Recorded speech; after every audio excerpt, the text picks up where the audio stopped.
And on this video, I'm going to talk to you about GoNoodle.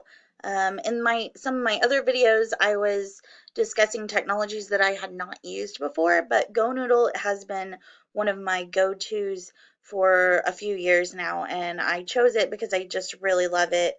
I know some people already know about it, but I'd love to share it with you if you don't. As you can see when you log in, you get a screen and you can choose which group. You can have different classes. I've done this for a few years, so I had kindergarten. My son likes to do it. And then I had a few years ago and last year, and I'll make a new one for this coming year. So when I choose one, I'll just choose this past year. Um, you go in here and, well, first let me discuss who uh who the audience is for this. This would be mainly for the students. This really isn't a technology that would apply to contacting parents or colleagues or anything, but it is a great way to get students up and moving when they need a brain break. It's very engaging. It's good for transitions. I use it to get kids quickly to clean up their desks and move to the floor or get to where they need to go in a fun way. I use it a lot and it's geared towards primary ages.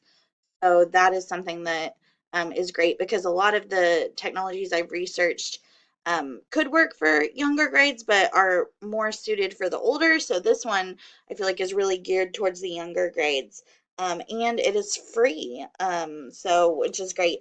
So there are, I think you can upgrade and go to the plus, but I don't do that. There's plenty of content without that.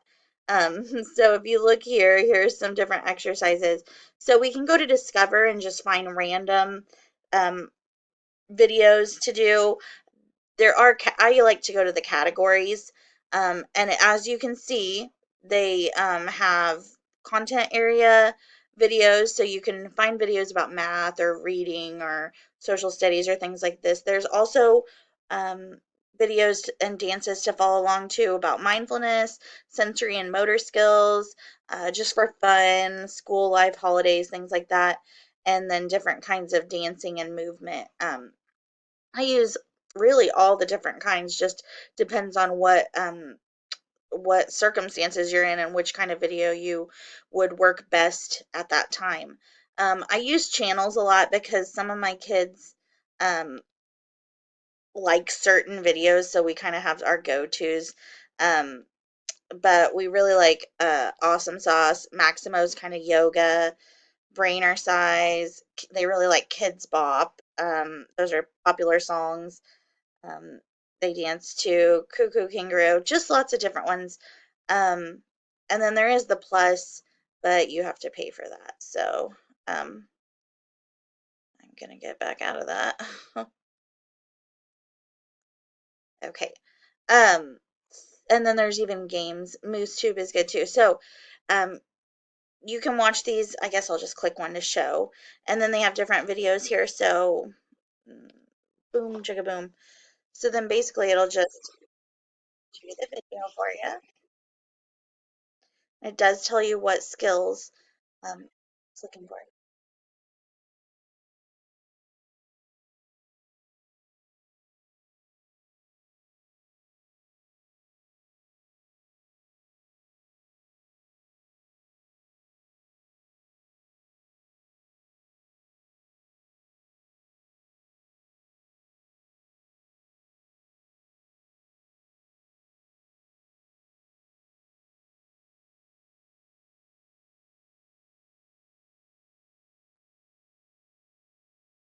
So that is the video.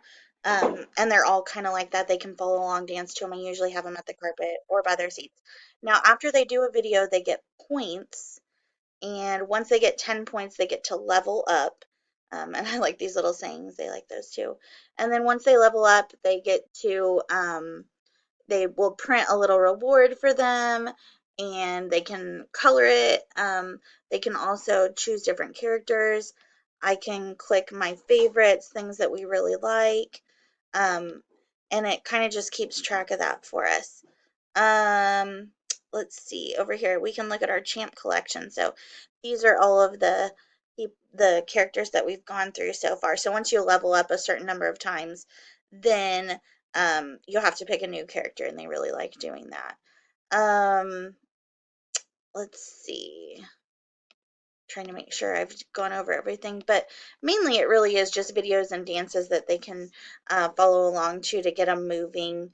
Um, you can do the different subject areas. The ISTE standards that these follow, the first one is the Educator Standard 6B, which is managing the use of technology and student learning strategies in digital platforms, virtual environments, hands-on makerspace, or the field, as well as 6D, which is modeling and nurturing creativity and creative expression to communicate ideas, knowledge, and connections. Um, I would love to know if any of you have any other things that you do with GoNoodle. Really, I use it maybe for inside recess or transitioning, or as a reward for doing a good job sometimes. So, thank you.